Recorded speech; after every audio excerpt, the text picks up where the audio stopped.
You are listening to the Archaeology Podcast Network.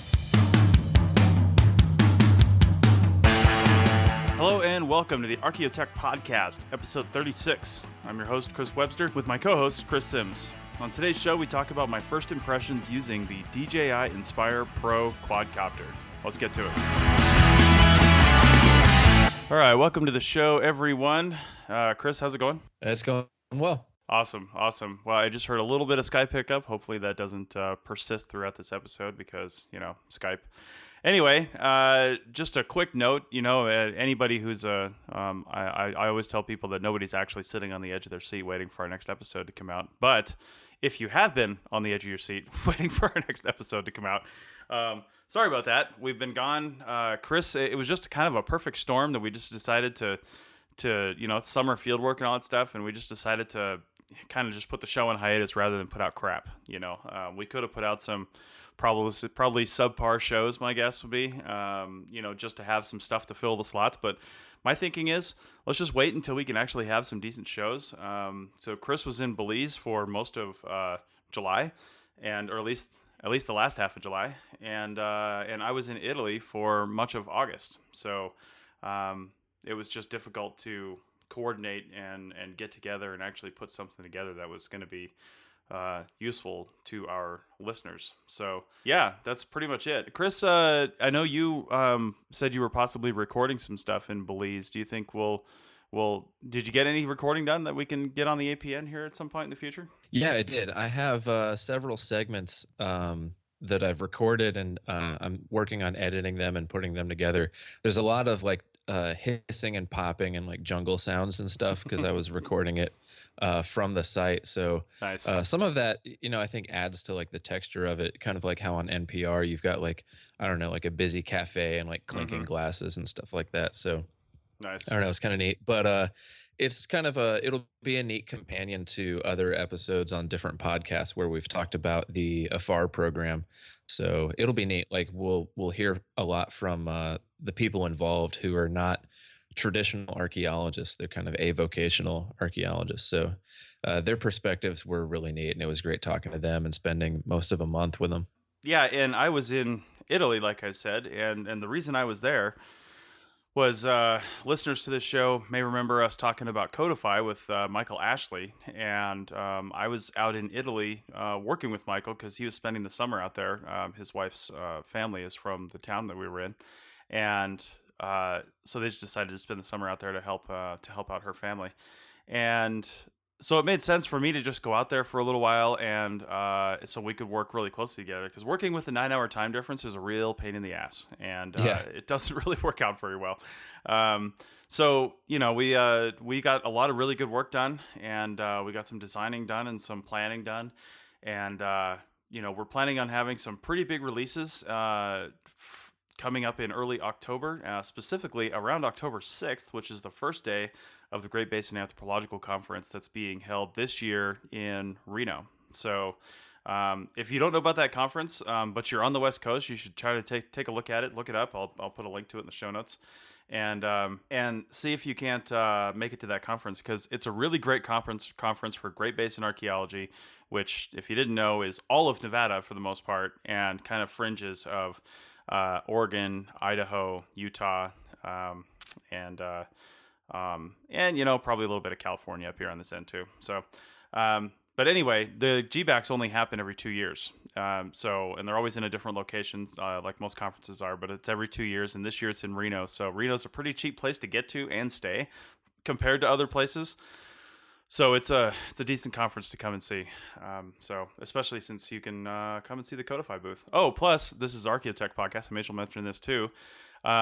There's no limit to the number of papers you can give at GBAC, so I said, well, let's just do it then. So we're giving a Codify paper. I'm giving a paper on the PCS. Actually, one of the other PCS founding members might actually give that paper.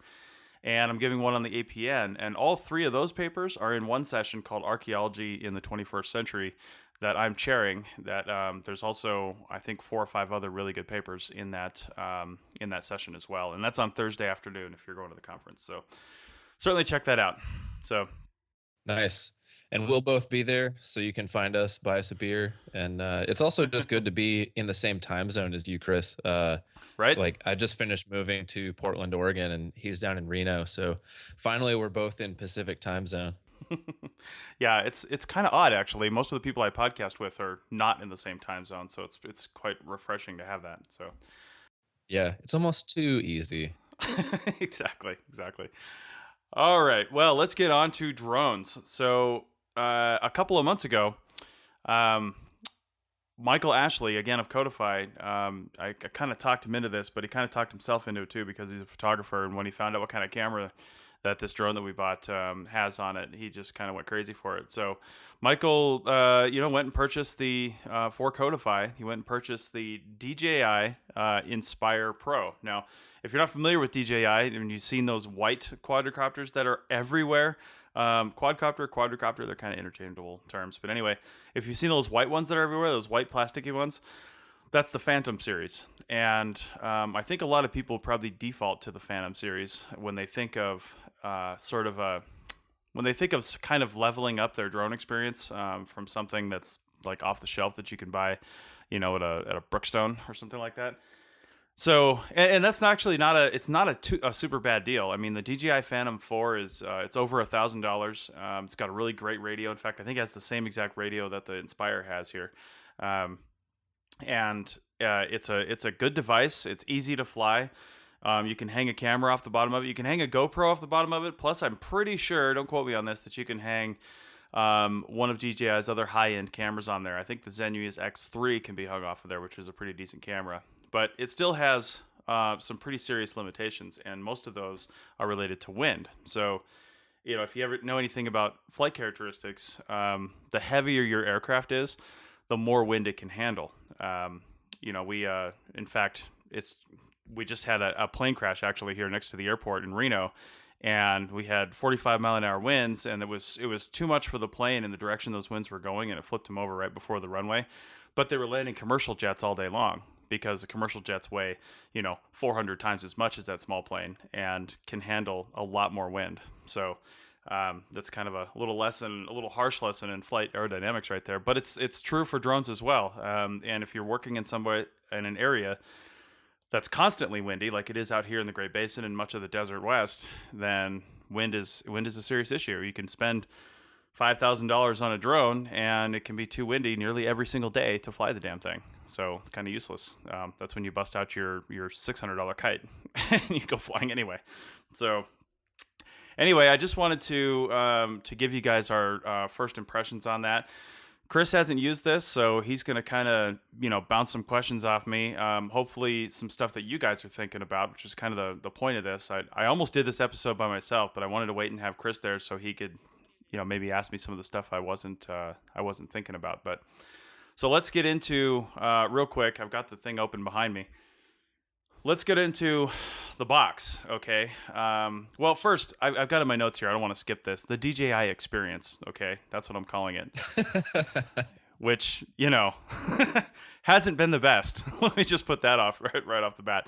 Maybe if we'd bought this in a store somewhere, but I don't even know if you can buy these in a store, we would have been different. But we bought it straight from the DJI. Actually, Michael did all this. He bought it straight from the DJI website. Put in his credit card. He bought an extra radio, and I'll tell you why later. He bought an extra battery, which you can probably figure out why. And because he bought those extra things, they were extra things on the packing list. And DJI ships everything from China. They're a Chinese company. So they ship everything from China, and we were waiting on this drone to take to Colorado, which I think we've mentioned in the past. We went down and worked on a project in southeastern Colorado in June, and they kept delaying the shipping because they were waiting on one of those components, not the primary drone, which we could have just flown. I think they were waiting on the extra battery or something like that. And they wouldn't ship any of it until I came. So it all shipped after we left for Colorado and Seattle and our whole trip in June. And then by the time we came back, it was all sitting there waiting for us, in boxes. So we're like, all right, screw it. We'll find some other uses for it because we really wanted it for that project. So we ended up unboxing it anyway, taking it up, getting it flying. I didn't hook up the camera yet because, we wanted to figure out the drone first. And the camera's it's a $2,000, $3,000 camera, whatever it is. So we got it up flying. It flew like a dream right out of the box. We charged up the batteries, and I mean, this thing is practically flies itself. Quite honestly, it's super stable, super easy to fly. There are some things you can do to really screw it up, but as long as you know what those are, then it's pretty easy not to do them. But it's just really easy to set up and fly. I mean, right out of the box, there's nothing to put together. You have to put the blades on because it doesn't store with the blades on with the props on it. So, but other than that, it's super easy to fly. Well, we decided to, try it with the camera after our first flight. And then, the whole kind of deal with this thing is you can see, you fly with either a smartphone or a tablet as your primary visualization device for your telemetry data and your camera. And we couldn't see anything out of the camera from the drone. I thought maybe we were doing something wrong. Turns out the mount that the camera hooks to, the gimbal mount that the camera hooks to that separates the camera from the drone to separate vibration and things like that was totally fried. It would let the camera move because you can control the direction the camera goes and you can control up and down, but the video transmission back to the iPad was totally fried. Which when this thing has a 2-kilometer range, if you can't see what's outside that camera, you really can't see what the drone's doing and where it's at. You just can't tell. It's too far away. It's too high up in the air. It's doing too, hopefully the FAA is not listening because you're not actually supposed to fly it out of sight. But if you do, make sure you've got camera transmission back to your iPad. Or really good eyesight. Really good eyesight. So they actually, a lot of people fly with a spotter that has binoculars, so they can help direct that. But so anyway, we ended up calling him up. Michael was pissed. He wanted to do a full refund, and I ended up kind of talking him out of that, partially because DJI will only actually give a full refund unless you really throw a fit. If it's within the first 7 days after they shipped it, and we were gone when they shipped it. So when it finally arrived, 7 days was long gone by the time that we actually opened the box. And they pointed that out to us. So we ended up just getting it repaired. And rather than DJI doing what proper customer service should do, which was be just, okay, here's your return envelope, your return shipping label, put it all back in the box and ship it back to us. In the meantime, we're just going to ship you a new one, right? That's what they should have done. But no, instead, they kept it for 2 weeks. And then they spent another week shipping it out. So it was, from the whole time when we first actually unboxed the drone to when we unboxed it the second time and got to fly it and everything worked, was probably a month. And that is just, for something you pay $5,000 for, that's just 100% unprofessional. We let them know it on every review we could have and every time I talked to them and everything like that. It was just like they just didn't care. So unfortunately, they're the only ones in the business that are really doing this to this level. So there's no real competition. I mean, there's a couple other companies out there like Archaeology that's building their own and doing different things. But as far as a commercial, ready to fly, just plop down your credit card drone, there's nothing else on the market like it. And that's maybe what we can get into next because we can really get into what this thing is. Anyway, Chris, do you have any questions so far? Have you been on a project that's used any drones or thought about using drones, but maybe balked at it for price or anything? No, you're the first person I've encountered that's used it in an archaeological setting. I've seen a lot of hobbyists, out at various hiking trails and stuff like that, and in national parks.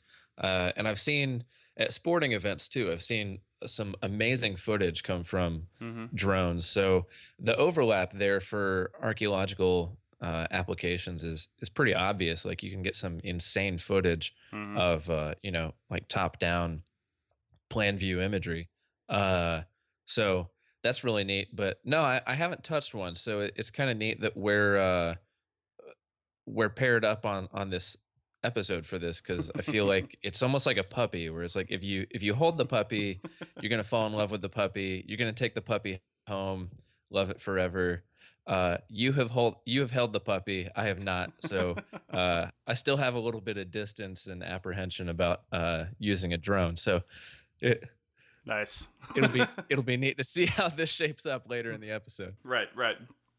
Awesome. Well, after that, I don't know how I can't even proceed after calling the drone a puppy. I don't even know what to do with that. But all right, so Fly the puppy. So real quick, down in the that AFAR program you've been working with down in Belize, have drones been a part of the conversation at all? Like, have they? Is it something that they want to do in the future? Yeah, we actually had there was some guy randomly staying at the hotel that we were staying at who had a what's the entry level DJI, the Phantom? Yeah, the Phantom. Well, it's not really. I mean, it's still. I'd say it's entry level commercial, probably. High end amateur. Yeah. Yeah. There was a guy that had one of those and no, like he couldn't get it to work, and we also had some issues with there's such dense jungle coverage Oh yeah. around many of the Maya sites. So um it is difficult, but like we had Jack Berry on a previous episode of Mm-hmm. ArchaeoTech, and he had talked about drone coverage and like plane mounted lidar and stuff like that. So some people are doing it down there. Afar would really love to have some aerial footage down there, but Mm-hmm. so far we haven't had anything that's like directly useful to what we do in a research capacity. We've just had kind of like, oh cool, that'll provide a nice video for our Facebook or something like that. So Right. it's yet to produce something like of like research value to us, Mm-hmm. but it's something that we're interested in pursuing in the future.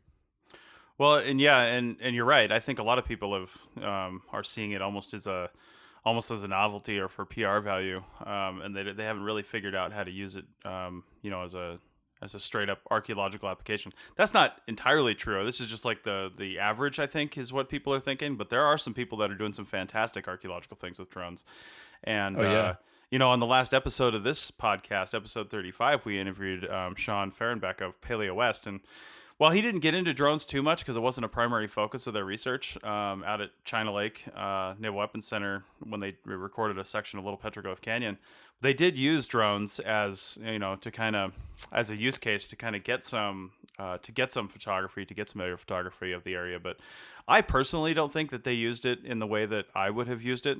Because I've thought a lot about this, and I've had discussions with people on actually how to use drones for recording, not only recording petroglyphs, they're just but photogrammetry in general. And in fact, I forgot to mention at the beginning when I said we're going to GBAX. Codify is going to be at the GBAX. We're also going to be at SEAC in Athens, Georgia, at the end of October, the Southeastern Archaeological Conference. And right now we're intending to bring the drone out there, and as part of a photogrammetry workshop we're teaching for students, we're going to be doing some drone photogrammetry, so it'll be pretty interesting. Yeah. Anyway, in the last few minutes here, let me finish off what we actually purchased and why, and what's in the box. For your $5,000, you actually do get a pretty decent travel case. Now, I say that, but one of the zippers is already getting a little funky on me because of dust and stuff, and I think I just need to clean it out. But because the zippers are that zip this box closed are kind of, I don't know, they're kind of funky. But anyway, the drone fits really nicely. It has a travel mode because the landing gear on this thing actually raises up to get out of the way of the camera, and there's a midpoint that you can set it at, which they call travel mode, and that's how it fits in the box. And we can talk about that in the next segment. But we also bought the second radio, which it only comes with one. So I think the base price of this thing is actually like $4,000, but when you tack everything else on, it's a little more. So we bought the second radio because you can have a condition where you've got a pilot, and this is, I think, more for aerial filmmaking, but I can see the applications to photogrammetry. But you have one pilot controlling the drone. They're looking through their own iPad that's hooked to the radio, and they're seeing what's out of the camera, but they're basically have line of sight on the drone with their eyes, and they're just watching the drone and they're flying it like that. The other radio has its own iPad as well. But his sticks on the radio, they don't control anything about the drone. They simply just control the camera. They can go up, down, spin all the way around 360 degrees nearly, and take shots, do video, do still shots, change their exposure settings. All the stuff you could do with a normal like SLR camera, they can do with their radio while the drone is up to 2 kilometers away. So it's pretty cool and pretty versatile. We also it comes with extra blades, which is good, although we haven't had to use our extra blades yet, so we haven't crashed it, and I'll get into that in the second segment. And we also got an extra battery. Now, a note on the extra battery. I wasn't there when Michael bought this stuff, so I don't know if this was a choice that he made or if it was the only choice, but It comes with what they call the TB47, which is a hair smaller battery than the TB48, which is the extra one that we bought. There's slots inside the case here to hold, I think, like 5 extra batteries. And, when you're flying the camera and you're shooting 4K video and, you've got all the bells and whistles going and you're doing all kinds of stuff, and maybe it's a heavier wind conditions, so the GPS in the drone is trying to keep itself straight, you're going to run through that battery pretty quick. You've got, realistically, with travel time to and from wherever you're going, you've got, realistically, maybe 12 to 15 minutes of usable battery time. If it's lighter wind, so the drone's not fighting it as much, and you're not cranking on the power very much, and maybe you're just doing still photos and some lighter stuff, you might be able to get a little longer out of it. But I would probably count on 12 to 15 minutes being about what you're going to get, and everything else is gravy. So that's pretty much it for the setup. Oh, plus the ZenMuse X5 camera, the real thing that tops the whole thing off. We got that as well. So I'll say one thing before we go to our little late break is we got the DJI Inspire Pro. There's also a DJI Inspire RAW. And the only difference is the camera. So our camera shoots 4K video, and it shoots camera raw photos, camera raw plus JPEG photos. So you can do pretty much anything with a camera raw file, which is pretty awesome. You can stick a little micro SD card in there, records everything onto that. You can pull it down from the drone and save it onto the device too while it's flying. So that's pretty neat. You need a pretty high-speed micro SD card for that 4K video to work. I noticed I had a sort of underpowered SD card for its write speed, and the 4K video was choppy because it's writing a lot of data. So that's something to keep in mind. But the DJI Inspire RAW also shoots raw 4K video. So that's just a level up right there. It's not something we needed, but if you were into filmmaking or anything like that, it's probably something you'd want to consider getting. So.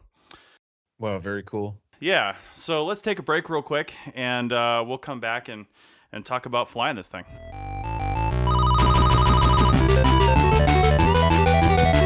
Eight-Bit Test Pit is here to put Archaeogaming on the map. Hosted by key players of the Archaeogaming world, 8-Bit Test Pit sets to explain the weird and wonderful connections between the study of our past and the virtual worlds we like to explore. 8-Bit Test Pit breaks the field of Archaeogaming down into 3 accessible formats. The main campaign is the monthly show featuring a panel discussion led by Andrew Reinhardt, Megan Dennis, and Tara Copplestone on a number of issues and topics, all of which revolve around the intersection of archaeology and gaming. Everything from coding practices to ethics in and about the game reality. Dug Up content is bite-sized 15-minute episodes released every 6 weeks, filled to the brim with information covering key terms and concepts in and about the field of archaeogaming. These will inform and educate in the time it takes to load your saved game. Archaeo Deathmatch. 2 Archaeogamers enter, 1 Archaeogamer leaves. When a field is new, disagreements are going to happen. Here in the virtual arena, 2 archaeologists debate a topic related to archaeogaming, hosted every 5 weeks, or as needed. Archaeogaming covers not only the study of archaeology in video games, but also the study of games as material culture. Some of our hosts you already may know. Andrew Reinhardt, who was featured in the documentary Atari Game Over, Tara Copplestone, who studies how games are made through an archaeological lens, and Megan Dennis, a PhD candidate at the University of York who is studying ethics in video games. Plus, many more interested and insightful players in the archaeogaming world are ready to load. The show is hosted and produced by Sarah Head of Archaeofantasies fame and Tristan Boyle, content creator of the Archaeology Podcast Network. Okay, we're back, and let's finally talk about flying this damn thing. I mentioned, I know, 22 minutes, and we're going to get into flying it now. So, I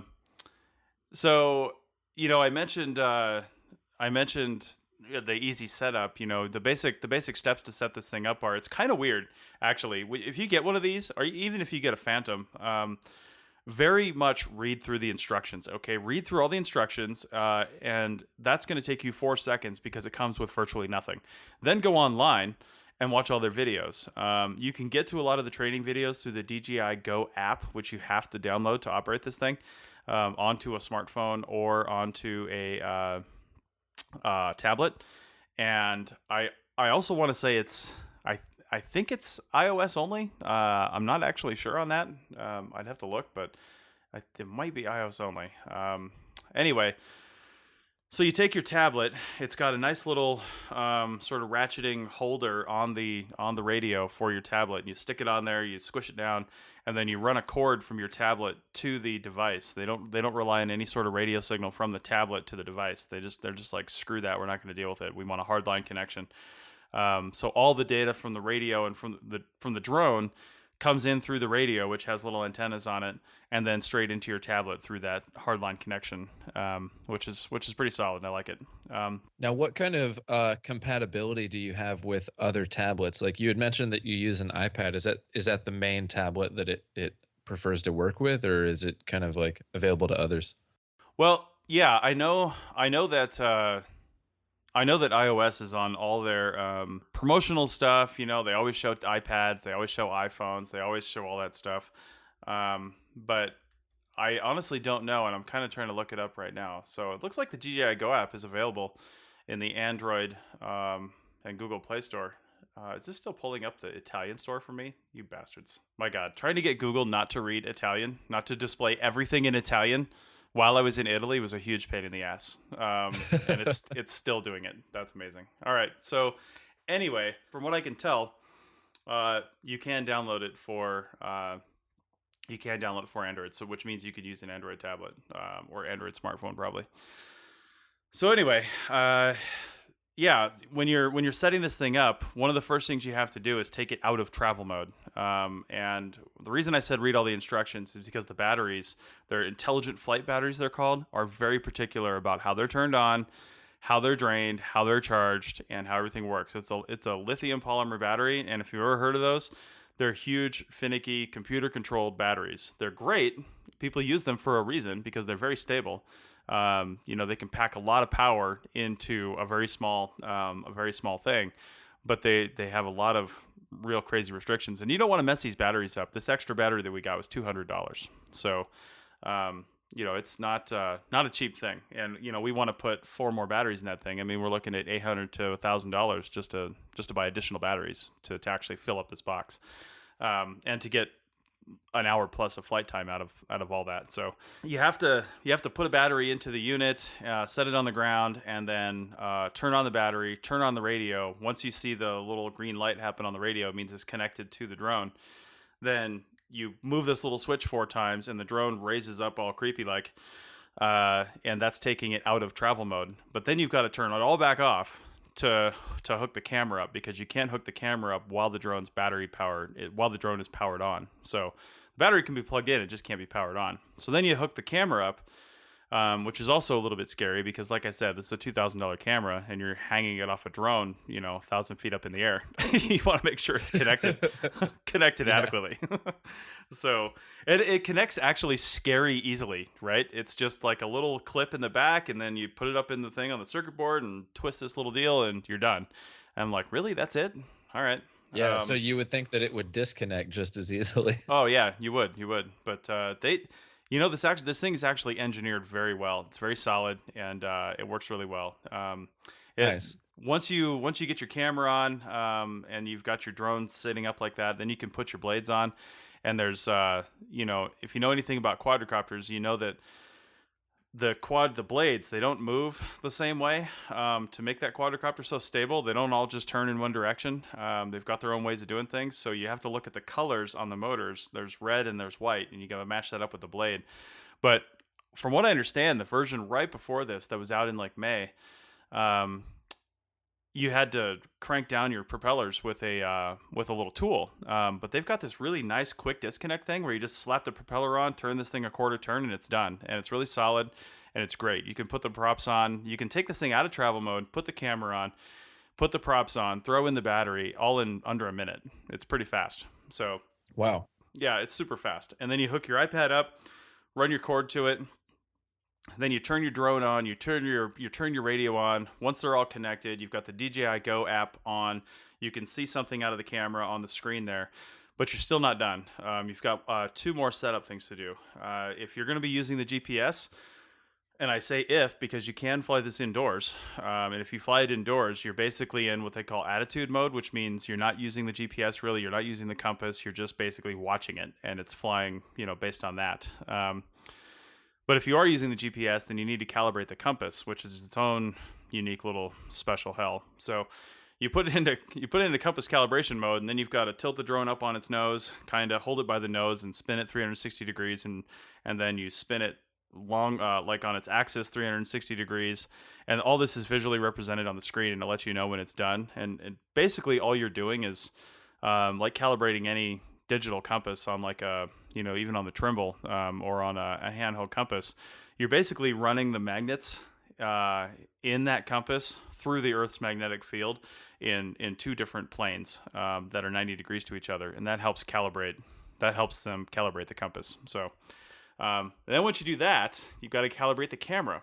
So I didn't know that the first time I flew that camera, and I was like, are you kidding me? It took a month to get this thing back, and the camera is freaking blurry. Are you fucking kidding me? I was about ready to fly it straight into a building.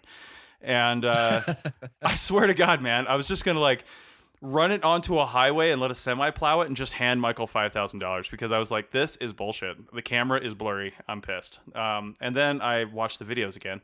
And you just have to do you go into the settings on the screen, and the camera has to be pointing at something that's at least 50 meters away, high contrast, which is not as hard as it sounds.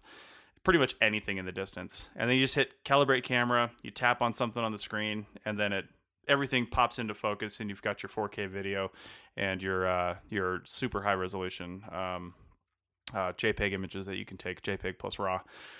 So once you get all that done, it's actually pretty straightforward from there. If you're not running the second radio, you've got a little thumb wheel sort of knob on the radio that you can make your camera go up and down, but ordinarily it's just going to follow the direction of flight for the drone. And yeah, it's super easy to fly. You do what they call cross stick controlling to either turn on or off the propellers. And this is the one thing I said you can do to really destroy it. Is you basically take both of the sticks on the radio and you bring them into the inside corner or to the outside corner and hold it there for a few seconds. That starts the propellers, and then it'll just sit there on the ground. And then you can just increase the throttle and slowly take off. And when you get about, 5 feet off the ground, the landing gear will automatically raise up out of the way of the camera, because the drone actually has two radars that shoot down towards the ground, and it knows its exact height above the ground at all times.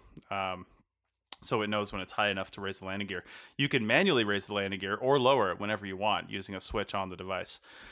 Or you can just hit auto takeoff. And if you hit auto takeoff on the screen, it'll warn you that it's about to auto take off, and you hit OK. And then it starts up the blades on its own, lifts up to about 6 feet, raises the landing gear, and then just will sit there and hover until the battery dies, waiting for your command. So, yeah, it's pretty creepy, but you get over that. So anyway, once you're flying, it's basic quadcopter controls. One stick with the up and down controls basically the throttle, which if you're not doing anything else will make it raise or lower in altitude. And then that same stick will also make it, spin around on its axis, like spin 360 degrees left or right. And then the other stick, the one on the right side, makes it lean in whatever direction you push. So it'll lean forward, lean back, lean left, lean right, and that helps you obviously turn and go different directions. There's another button on the radio that helps you, that you can take pictures with. If you're just doing stills, you can just like chink, chink, chink right on the radio. But you can do all that right on the screen as well. There's all kinds of camera controls on the screen of your tablet or smartphone or whatever you're using. So I'll say one more thing about flight operation. The aircraft itself has GPS inside of it, so it's constantly, you can see on the map, especially if your device is connected to the internet, you can see on a satellite map or a street map or whatever where its position is, and there's a line following the flight around. It's oh, nice. Yeah, it's like a track. You can see the track of where the drone is, which is handy because if you crash it far away somewhere, you can really just kind of follow that line and go find your drone again. Because that's probably where it went down. It's the last point on the line there. So the drone has GPS. Your radio also has GPS. And the reason for that is because this has a return to home feature.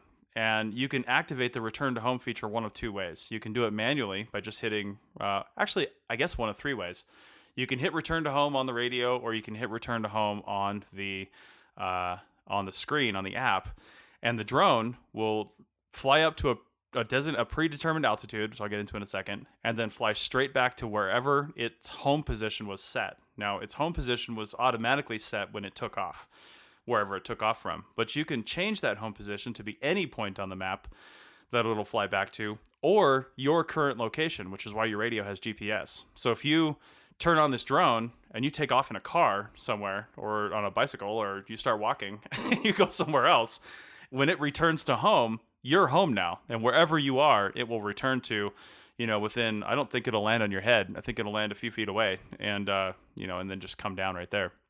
Now, one of the things you set when you first get out to a new area is you set the return to home altitude, which means you want to set that altitude to something probably a few meters higher than the highest thing between you, potentially you and the drone, because the drone's stupid.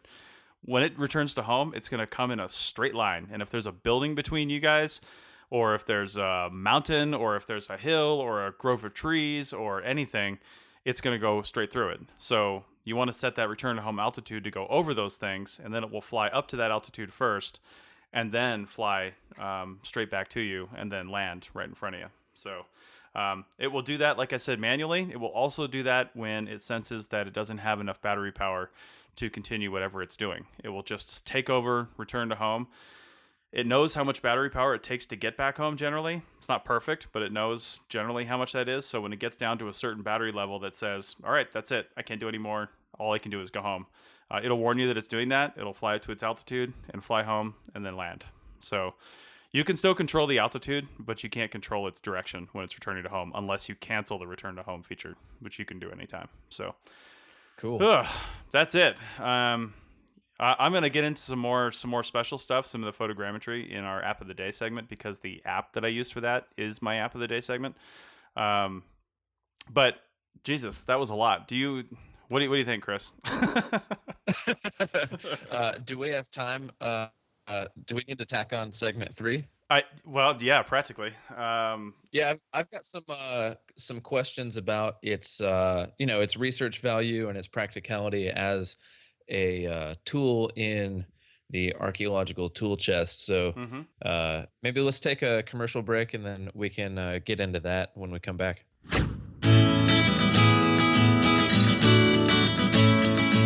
Professional Certifications for Scientists, or PCS, aims to provide practical educational videos, field guides, knowledge tests, professional certifications, and deployment connections to professional scientists everywhere. Check out the videos page for high-quality training videos on a variety of topics. Find PCS videos at www.pcscourses.com/videos.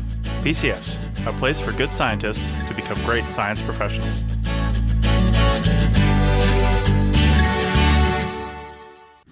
Okay, and we're back. So we've heard a lot about how to fly the DJI Inspire Pro and all of its technical capacities.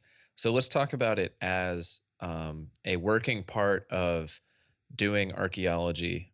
So Webby owns a CRM company, and as someone who works on bidding on contracts and making that a workable thing, and you're also as a small business owner, you're concerned with budgets and stuff like that. So from a management standpoint, how do you work a drone like this into your budget, into your scope of work, and how do you get a client to do that? Because we had mentioned earlier, a lot of companies would probably balk at the cost of just getting one in the first place. So how do you foresee fitting this into your work plan?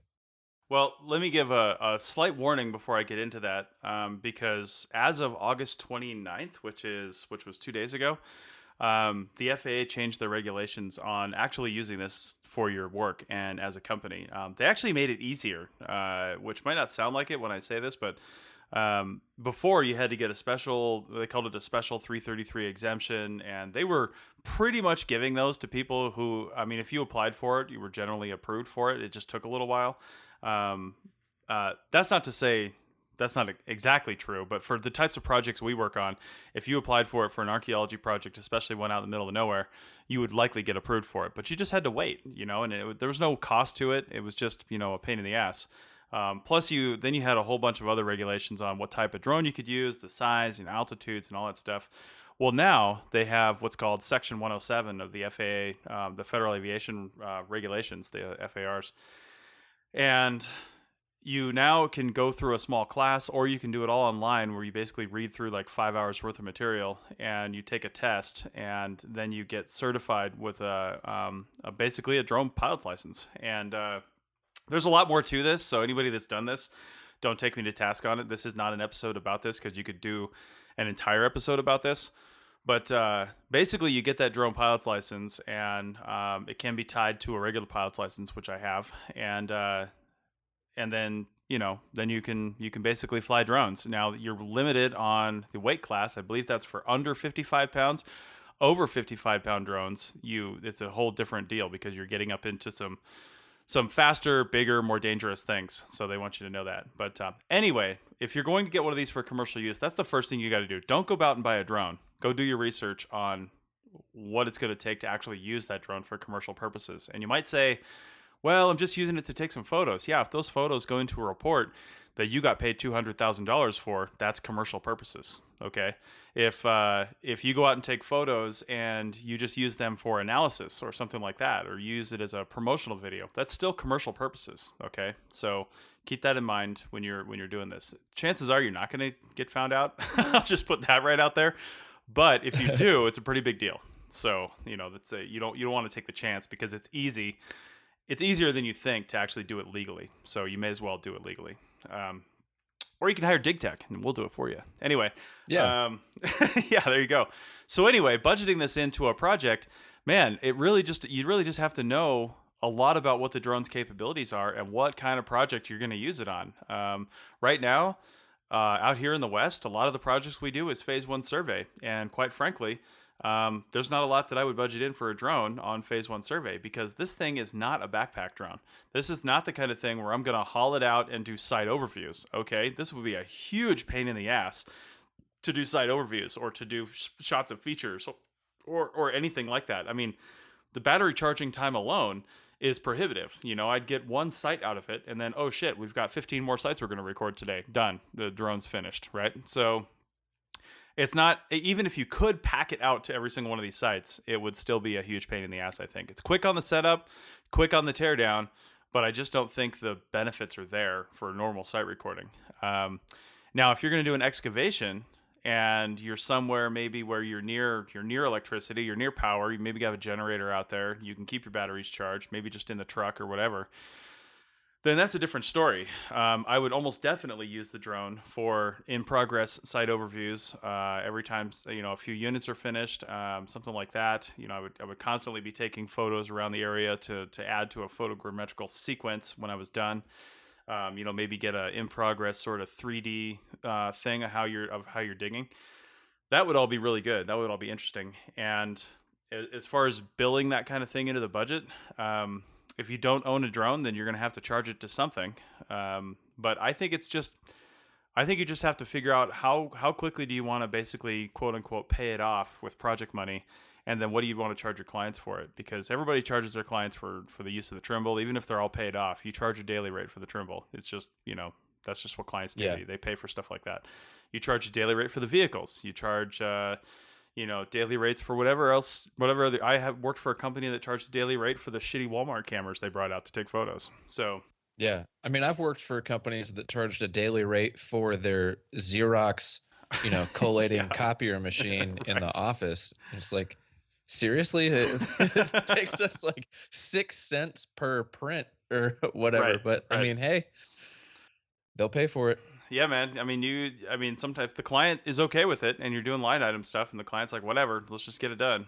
Then, more power to you. So, yeah, but that's how I would charge it. I would charge it the same way you charge anything else. Now, that being said, let's think outside the box for a second, because we had a lot of discussions. Chris, I know you and I were part of these too. We had a lot of discussions last year on the China Lake project about using drones for survey. It was kind of an idea I'd had when I saw some stuff about a year before that, and it just made me think, and I think it was some NASA stuff, I can't even remember, but it just made me think, man, if you had high quality enough video, and and because I still keep thinking video on the survey option, simply because of the continuous quality of it, and really the lack of post processing, which is a kind of a big thing. Because if you're just shooting video, it's done. I can take that video, upload it to somebody, and have them look at it, and I'll get into that in a second. But if I were to take a series of photographs, then those have to be processed through like PhotoScan with offline processing, and then create a new map. Now you'll probably get a way better image than you could even from 4K video if you took overlapping photographs and really did the photogrammetry sequence of an area. But you gotta look at the trade-off. I don't know, and that's kind of the whole mystery of this thing. But my original thought was sending out a drone team ahead of time with multiple drones, all the batteries, and everything's working fine. And they do basically a 100% survey of the project area using the drones, and that video is collected by the drone team, sent back to the office, and then you have archaeologists in the office or wherever they're working from, actually combing through the video and looking at hits, looking for artifacts, looking for features. And then they give that hit list, so to speak, that's georeferenced, so you know exactly where all that is, because the drone has GPS when it's taking all its photos and stuff. And you give that hit list to the archaeologists, who go out maybe on a 2 or 3 week delay to the drone team, and then they don't actually survey. They just go to the hits, and then they record sites, or they record isolates, or they do whatever. Now, some people might say you'll miss stuff on that, but we miss stuff on survey all the time. I mean, the simple fact that we're 30 meters apart means that we're missing like the middle 25 meters in between us, and that's speaking generously. We're probably missing way more than that. We're sampling the area. I'm proposing 100% survey with the drone. And even if you miss 20% of everything out there, hell, even if you miss 50% of everything out there, it's still way more than the 5% you're used to recording. So, right. I'm kind of okay with it. And I think it could actually work out, because our job out there is not necessarily to find isolates. Our job out there is to find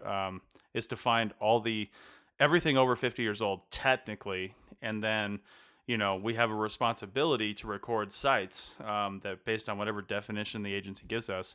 And then, I think that sites, by their true definition of, multiple items, would be easy to see on a 100% drone survey. So, yeah. So then that leads into a question that you and I have talked about while we were on the China Lake project, and it's come up, in other conversations since then. How do we get clients, and how do we get SHPO to accept drones as like a drone survey as a valid way of conducting that? Well, I think like any other scientific endeavor, you need to do the hard work. You need to draw up a research design, and you need to do comparative analysis. You need to take a section of land, drone survey the thing, and then I say specifically in this order for a reason, and then send out a typical survey crew using their typical intervals, and just see who does better, and do that a few times, and then I would probably, after the typical survey crew goes out, I would probably then go through and do a close interval survey and just make sure you absolutely record everything that's out there. That way you have your sort of baseline, and then you have your typical survey crew, and then you have your drone survey, and you can compare those two results with your baseline results if we know everything that's out there. And I would suggest doing things in that order, because footprints, right? You don't want you don't want your drone crew to be able to be tipped off by footprints and things like that, so you want to have the drone footage done first, then send out the survey crew, then send out the close interval crew. But kind of a backwards way of doing things. You kind of want to know what's out there first, I would think. So, I mean, ideally you'd go seed a whole area, but I'd like it to be natural, personally. For the sake of control, you want to have right, the raw experience of going in there blind. So then on the ArchaeoTech podcast, we talk a lot about like the what ifs of new technology and new methods, and a lot of times the things that we talk about take some more development and some more time. Mm-hmm. With drones, I think it's pretty clear to see that the technology is here now, and it's just going to take some tweaking of methodology and just straight up doing it, like you said. Just go do the work. So, what is the research value that you see like right now? Like, what would you present as like its strongest suits. Well, I definitely think the photogrammetry is a drone's strongest suit right now. Photogrammetry of, features, larger features, petroglyph panels, all kinds of stuff where you're going to want to take a series of photographs, and altitude is an important issue in that series of photographs. Yeah. Where just being on the ground level is not going to work. Anytime where you would use like a pole mounted camera or a ladder or some sort of scaffolding or standing on the top of the pickup truck, then a drone would probably be a safer option for you. So, and I think with the drones these days, there's the technology's there. You can't ever say, oh, well, it can't do this, because it actually can do that if you just find the right drone. There's almost an infinite number of combinations out there.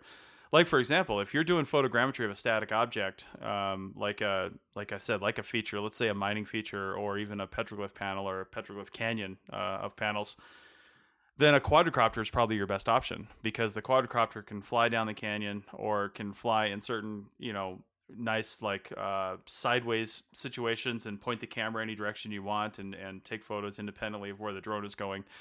All that stuff can be done pretty easily.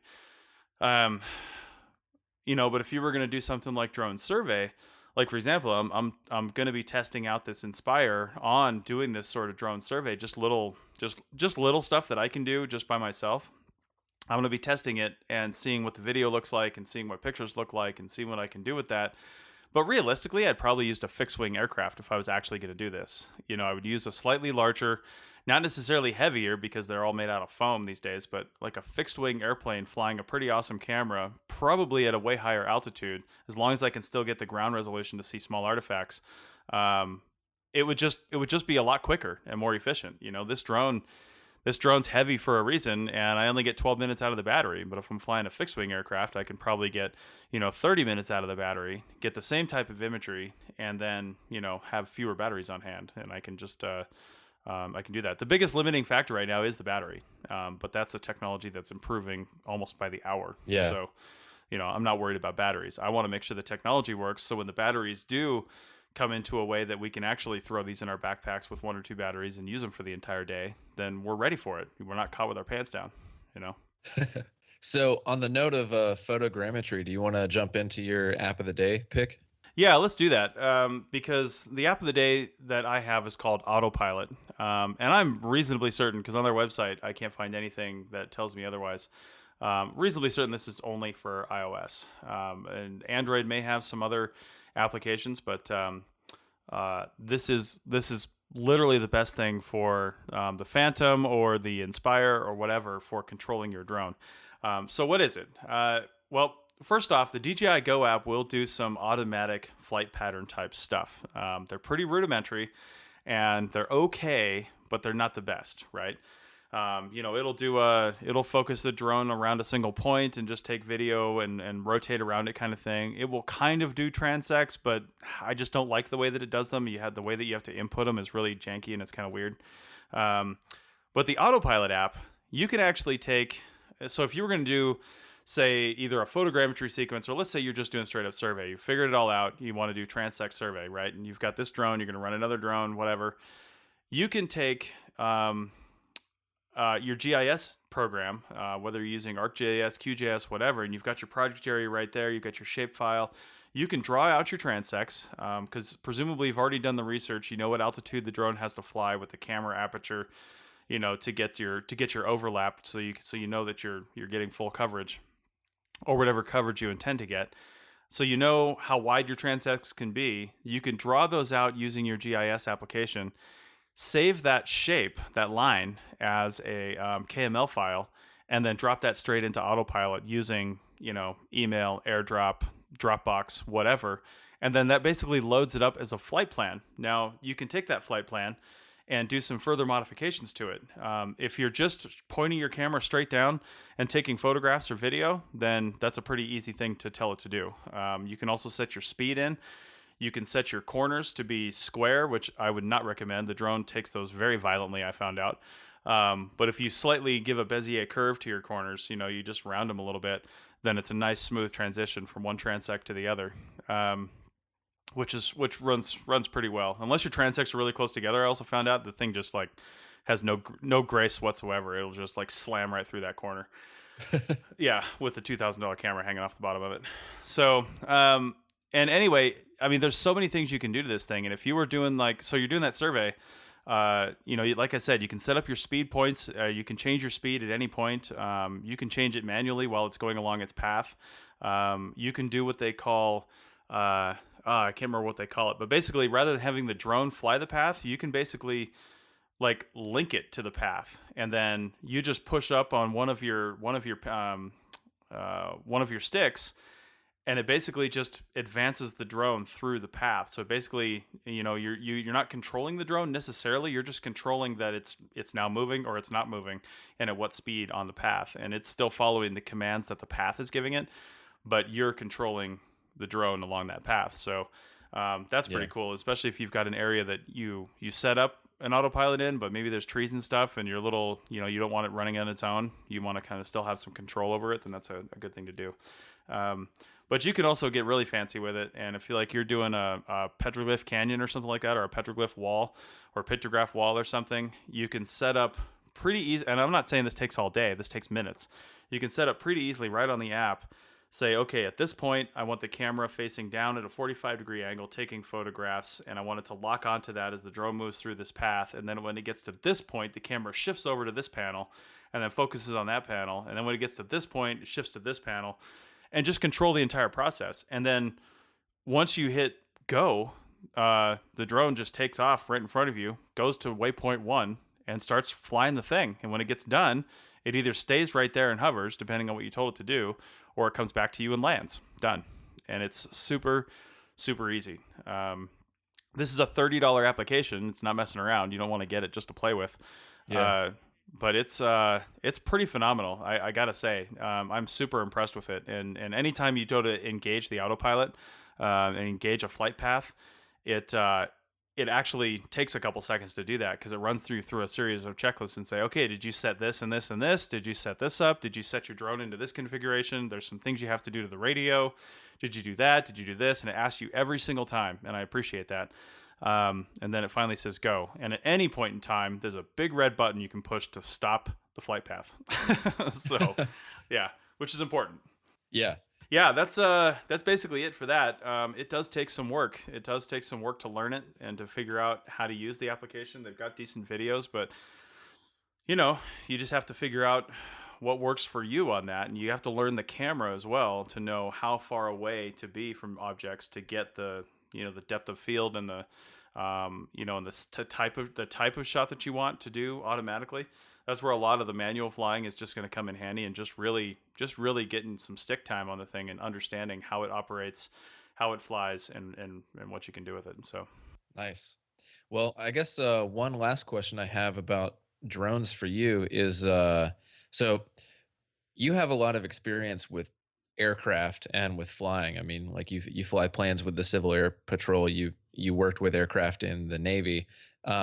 So your learning curve probably wasn't as steep as it would be for somebody else. Right. Do you think that using the Inspire Pro and using it for archaeology survey and photogrammetry, do you think that the average person who doesn't have that kind of experience would be able to pick it up? Absolutely. It's like anything else. I'll equate it to the Trimble, quite honestly. You get people on a crew, especially newer people that have never used a Trimble before. They see that magic yellow box and they're kind of afraid of it, right? Yeah. And every time you get on a crew, it's like, okay, one person's running the Trimble because that person knows the Trimble. But the dirty little secret that person has, while everybody else thinks, oh, they have this huge advantage over me because they know how to use that mystifying device. But the person using the Trimble knows, my God, this is stupid easy. Like, I just have to go click, click, click. Yeah. And nobody knows. This is like a scam I'm running here. So, it's not quite that simple with the drone. I mean, there's definitely a lot more that you need to know, but it's like anything else.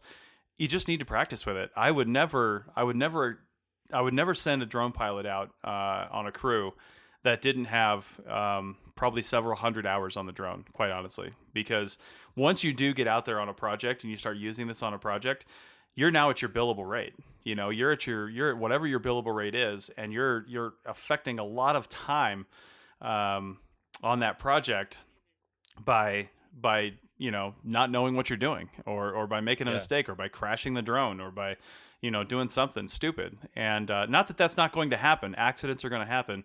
But you can mitigate a lot of that by just practicing and having the experience and knowing what to expect, really. It's like anything. So, yeah, I wouldn't say people should be afraid of it.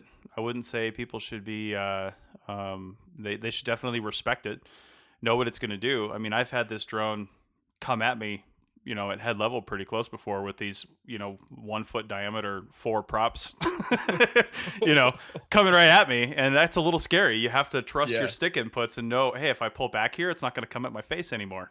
And not just dive for the ground and have a non-flashback. So it's, it's, you just, like I said, you just have to respect it. And the biggest thing that I took away from flying and from getting my POS license and from continuing to fly with the Civil Air Patrol is flying is easy, right? Taking off is easy. Landing is, it's hard, but it's not that hard. But what you don't ever get to practice, what you need to force yourself to practice are emergencies. And that's where flight instructors come in. When you were flying an airplane, when you're learning how to fly, you're like going along. The minute you're thinking, man, this is great. We're flying straight and level. I've got my map sitting here. I've got all this stuff, and I know where I'm at. And then all of a sudden the instructor reaches over and pulls your throttle to idle and said your engine just died. And you're like, fuck. And then you got to figure out what to do.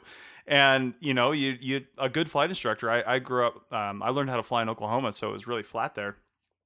He would let you, the first thing you do is you pick out your airfield and you set up your airplane in a condition to land. You're assuming you go through the restart procedures. It's all, you just go through the motions, because your engine's actually still running.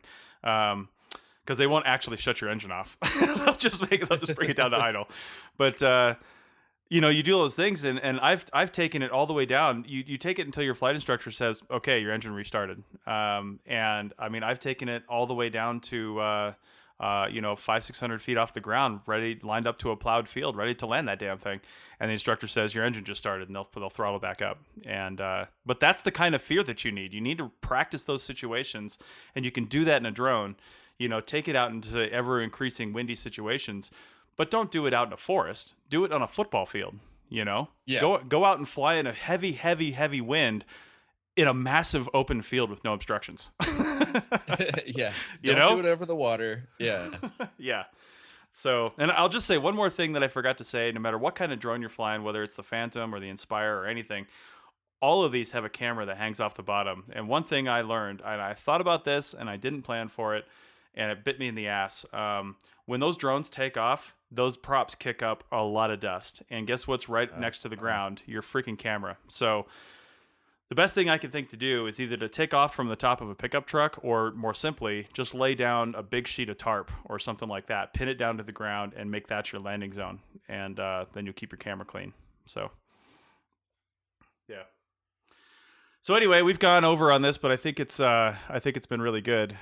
We've got one more app to cover, and we're gonna do that. But if anybody has any drone questions, I'm by no means an expert, but I do have a little experience with this one now. And if somebody wants to collaborate and share notes, and you've got one too, and you want to talk about it, then I'm more than happy to do that and work through some problems. So feel free to send me an email at the podcast email, and we'll go from there. So yeah. Anyway, Chris, why don't you go into your app of the day? Yeah, so I'm surprised we haven't covered this one before, since Webby and I both use this thing extensively. It's Evernote, and I use it on the iOS. I use it on my iPhone, my iPad, and I use it on my MacBook Pro. And so right now I'm just using the free basic plan. So you only get 2 devices. So you have to log out one of your devices. So like currently I've selected my iPad and my MacBook Pro as the 2 devices I'm going to use. And Webby, you use the premium, right? Yeah, I've had premium for about 4 years now.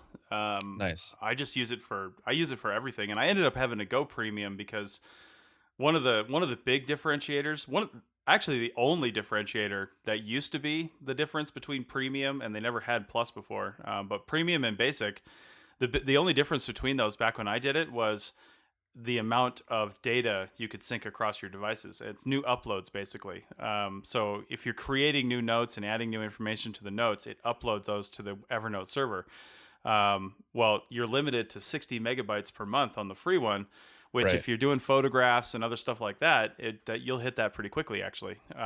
If you're just doing a lot of text notes, then it'll probably take forever to hit that. But if you're just doing, if you're doing a lot of photos, and one of the early things I was doing is I have some, I have some automatically generated notes using IFTTT. Like when I put up a picture of a projectile point in the field on Instagram and I hashtag it PPT, it automatically adds that to my PPT note as a photograph with a caption in Evernote. So I do the same thing with cool. bottles. Yeah, if I do hashtag bottle or hashtag can or something like that, that hashtag triggers IFTTT to take that photo, because all my Instagram stuff goes to Twitter, and that's where it's actually pulling from. That's where IFTT is pulling it from, is Twitter. So yeah, when you do that, and that was one of the first things I did was my bottle digest I started building in the field.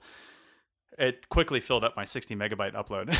It's like, I think it was like within a day. I was like, son of a bitch. So I just went to premium and I thought, well, I'll see how this goes. And then it worked pretty well. But now you look on the Evernote plan screen and you get a lot of extra stuff for premium these days. Not to mention sync across unlimited devices. Yeah, so I've got the plan screen pulled up right now. So the price difference is we've got the free plan. Evernote Plus is $35 a year. For that plan, you can sync across unlimited devices. Your upload limit is 1 gigabyte. And then there's various other features that are pretty nice that you don't have in the free plan. Like you can access notebooks offline. You can forward emails into Evernote. But then you jump over to $70 a year for the premium plan, and you've got 10 gigabyte monthly upload limit, which I'm sure Webby could probably hit 10 gigs a month, but most other people might have a hard time reaching that. And then the features that go beyond the other two plans are you can search in Office documents, and you can search in attachments from Evernote. You can also present notes with one click. You can annotate PDFs. You can scan and digitize business cards, which is awesome. You can browse the history of your notes, and you can also discover related content, which is awesome because it means that you're not, constantly searching your rabbit trail forever. It must save a lot of time.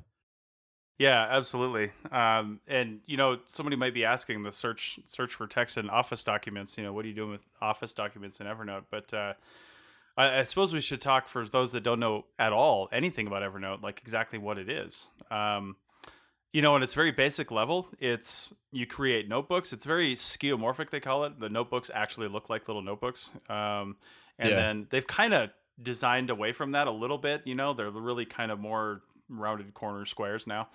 So you've got these notebooks, and then you can create stacks of notebooks. Like I've got lots of stacks of notebooks where you just stack notebooks on top of each other. Like I've got my DigTech project stack, and then within that I've got current projects, and then proposals and some stuff like that. And I'll just start a new notebook for a new project, even if it's just a proposal or something, and I'll drop in the client documents, I'll drop in the RFQ stuff, and then I'll create another note maybe for research if I'm going to do that. Usually when I go do a lit search, I don't make copies of the site records and stuff. I just scan them with Evernote, and it OCRs them when it scans them. So I get all the text of the site record right in a note. So and that's pretty handy. It's pretty handy. But going back to the Office documents, one of the powerful things about Evernote from a research standpoint is if you're researching, I don't know, some bridge in Georgia, right? And you find some newspaper clippings about it, you find a site record about it, you find all this stuff. You can drop all these various things, these various media into a single note, and then also type text around them. You can annotate these things using the annotate feature if you're paying for that for the premium.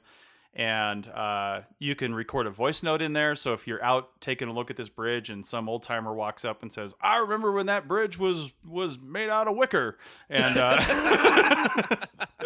you can quickly just pull up Evernote, hit record, and then record that audio note straight into your research note. And And the nice thing about Evernote is if you are actually online at the time, if you have cell data, that's constantly uploading to the Evernote servers. So if your phone, you know, then falls into the river, when the wicker bridge you're standing on falls into the river, you know, all your research is online. It's all in the cloud. So yeah, it's pretty handy. You can take pictures and drop them in there, video, drop them in there. I don't know of a media type that it won't take, quite honestly. And you can just take all these different types of media and drop them into a single thing. Yeah, That's mostly what I use it for. Too. Oh yeah. If you've got the, I don't know if you need the annotate thing. I guess if you have the free one and you can still draw in there, then that's cool. Yeah, so like I've drawn like profiles and stuff like that, and sketched out Nice. like geological layers and stuff. So it's pretty awesome. You can throw it right next to a block of text. So it's like I've got the profiles, and then in each level, I've got a description of what that profile is, Mm-hmm. or what that what that level is. Nice. So it's pretty awesome. And you can also like throw images in there. Like I was working on some RFQs, and I've got like, kind of a note outline thing for just stuff I'm keeping track of for myself. And then I just like screen grabbed a section of text that I was like, I don't really feel like typing all this out. And just threw an image that had like the technical bullet points of like all of these things I need to remember, just Mm-hmm. right next to the text that I was writing out. So, uh, for what I'm using it for, like you had mentioned, I'm just using it for basically just like text notes. Mm-hmm. Uh, so right now the free plan is working for me, but I can see, yeah, as I'm intensifying my use of this thing, I can see quickly needing to upgrade to like premium. Mm-hmm. Yeah, absolutely. The more you use it, the more it'll almost force you to do that. Yeah. So two more things I want to mention about this. One, real quick, that I don't have any experience with is Evernote for Business. It's $12 per user per month, and that means you get unlimited everything on top of that. But I haven't found really a hard use for Evernote for Business, primarily because I haven't really operated a large business of permanent employees where everybody's using Evernote and doing different things. So I haven't really had a use case for that. That doesn't mean there really isn't one, but just having the regular Evernote, and then I've actually kind of transitioned to Google for a lot of the Archaeology podcast network stuff. But I used to use Evernote pretty much exclusively for show notes and stuff, and I would just share the notebooks with other people. And the only reason I stopped doing that is when we were using show notes and stuff, they needed to be real-time collaborative, which means I needed to be able to see what somebody was typing, and they needed to see what I was typing at the same time, because Chris and I have added different things to the show notes as we've done this podcast. And that's really difficult to do in Evernote, because if you're waiting for its sync cycle, it's not going to reflect those changes very quickly. You can force the sync, but then it doesn't work, and it'll give an error conflict, and kind of a pain in the ass. So it's not really good for real-time collaboration. It's great for non-real-time collaboration, where we're just both working in a note and saving different things to it and doing different things, and maybe making different corrections and changes and stuff like that. You can see things like that. But Yeah. So maybe Evernote for Business is better for that, but I just don't really know. So then the one final thing here is Evernote going to be alive in a year? Because the whole sync only 2 devices on the free account, that was a recent change. That change happened in the last couple months. Yeah, and they also changed all their pricing in the last few months. And there's a lot of people that think that Evernote has jumped the shark and is in the final death throes of a company that is trying to figure out what it needs to be in an ever increasingly crowded space that's doing of things that are all doing the same thing. Like, for example, Microsoft's OneNote is pretty much kind of the same thing. So anybody that uses a Microsoft device probably already have access to OneNote and what it can do. And I don't know a lot about OneNote. I have it on one of my devices, but I don't really use it that much. And then anybody with an Apple device, especially an Apple computer, the Notes application, you can create different. The Notes application is becoming more and more like Evernote. You can now drop different types of media stuff into the Notes application. You can annotate things. You can have audio. You can do formatting. You can do drawing. You can do all these different things. It just doesn't have the huge organizational capacities. You can still have groups of notes and things like that, similar to notebooks, but it's not as elegant of a solution as Evernote has come up with, for sure. Yeah, so who knows? I think one final thing, because I just thought about it for Evernote, one kind of cool thing. If your notes are geotagged, which if you took a note in the field with your smartphone or, with a connected tablet or something like that, if you don't tell it to, it will record the location of that note, like as part of the metadata for the note. And also, for example, like when I was taking pictures of bottles, projectile points, things like that in Instagram, and then those are geolocated, and that geolocation data is transmitted to the note when it's pulled in, I can look at an atlas of where my notes are in Evernote and see the locations of my notes on a map of the world, which is really handy if you're looking at like artifacts, if you're looking at projectile points, bottles, stuff like that. Yeah. So, but you also want to be careful if that's a shared resource. Yeah. So. Yeah, this is cool. I'm looking at my atlas and I've got stuff from Belize and New Zealand and Kentucky and now Oregon. Nice. Yeah, and most people don't even know the atlas feature is there, but it's constantly recording that information and dropping it on your atlas if it's geolocated. So it's pretty handy to kind of see your history on that. I've got over 50,000 notes in my Evernote. My atlas gets a little crowded sometimes, but it's like Nevada's one huge blob. Yeah. So, all right. Well, we've gone quite long on this podcast. I think we deserved it though, having missed a few episodes. So, at least we didn't throw a 3-hour episode at you. Yeah. All right, and we're gonna, we're a little bit late on getting this one recorded off our normal recording schedule, so we'll be recording again next week. But this, well, that makes no sense to anybody listening to this now. But anyway, we've got some other topics coming along the line. We've got some more information on Codify coming out. We're planning on doing more of those podcasts. We're going to be doing a Codify branded podcast at some point, so all of that information will move to its own show. So we don't inundate ArchaeoTech with all the stuff that we want to talk about related to Codify. I'm not sure when that's going to happen, sometime this fall, likely. But keep your eyes out for that. We'll definitely advertise for it on here. But if anybody's got any suggestions for apps or technology they wants to talk about, feel free to send Chris or I an email, and we'll go from there. Check the show notes for that contact information. And check the show notes for any links we mentioned or our apps of the day. Anything else, Chris?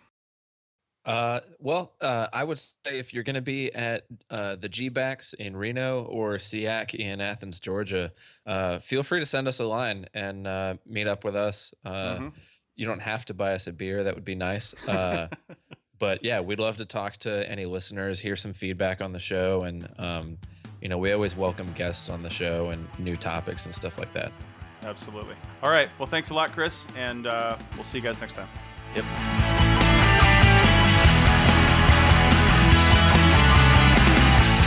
That's it for another episode of the ArchaeoTech podcast. Links to some of the items mentioned on the show are in the show notes for this podcast, which can be found at www.archaeologypodcastnetwork.com/ArchaeoTech.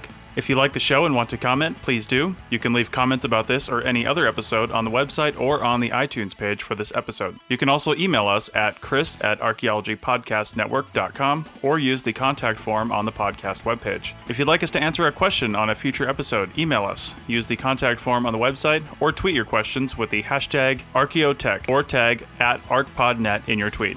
Please share the link to this show wherever you saw it. If you'd like to subscribe to this podcast, you can do so on iTunes or on Stitcher Radio. You can also type the name of the podcast into your favorite podcasting app and subscribe that way. Don't forget to go over to iTunes and leave a review of the show. It helps us get noticed so more people can find our podcast and benefit from the content. Also, send us show suggestions and interview suggestions. We want this to be a resource for field technicians everywhere, and we want to know what you want to know about. This show is produced by Chris Webster and Tristan Boyle, and was edited by Chris Webster. This has been a presentation of the Archaeology Podcast Network. Visit us on the web for show notes and other podcasts at www.archaeologypodcastnetwork.com. Contact us at chris@archaeologypodcastnetwork.com. Thanks again for listening to this episode and for supporting the Archaeology Podcast Network. If you want these shows to keep going, consider becoming a member for just $7.99 US a month. That's cheaper than a venti quad eggnog latte. Go to archpodnet.com/members for more info.